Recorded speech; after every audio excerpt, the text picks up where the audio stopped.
Hi everyone, it's Ali and welcome back to the Heffydoodle YouTube channel. Today I'm going to show you how I use this really super cute new set from Heffydoodle Dino Pals to make this really cute little interactive card with a flying dinosaur that flies through the air. And as soon as I saw these dinos, I knew I wanted to make that little dinosaur fly, so I combined it with an idea from Jennifer Maguire that I saw for a slider card. Here's the dino set, and I just love how there's a mixture of the lined images and then the block tree images. They're fantastic.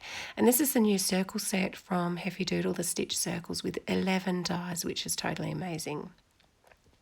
Now I'm going to cover my base piece with some tumbled glass distress ink and splatter that with some water. And my apologies for my voice, I've just got it back today after a couple of days of having no voice.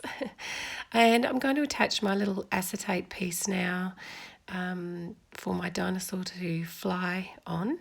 Just going to put a little hole in the top of the card with my hole punch, and then also a little hole in my piece of acetate as well, and then I'm going to attach them together using a brad. So a little brad through. I'm just going to put it on the back first to just draw a line where I want to make a cut in the paper. And if you like, you can put a hole down the bottom of that acetate to put your pencil tip in and draw the line, but I just held it onto the acetate in the same spot and drew that line with my pencil, and then I'm going to cut along that line with my scalpel. So just cut along there, and then I'm going to flip my brad around and then poke my acetate through that cut that I've made. And then my little dinosaur is going to be adhered to the very tip of that acetate and swing through the air like so. So just a simple idea, and as I said, adapted from a Jennifer Maguire idea. So I'm going to make a frame. I've used the Stitched Circles to cut a really nice big frame just to cover that brad over.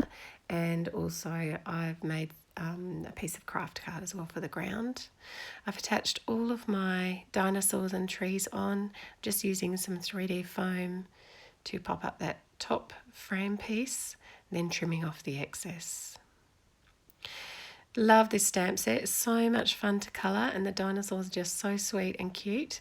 Last thing to do is to pop on one of those really gorgeous sentiments that are always in the Heffydoodle sets, and some puffy clouds and a few little rocks here and there on the ground, which are from that set as well. And then it's complete. So really quite a quick and easy, fun interactive card, and perfect for this dino set. I just love it. So thanks so much for joining me, and I will see you again next time.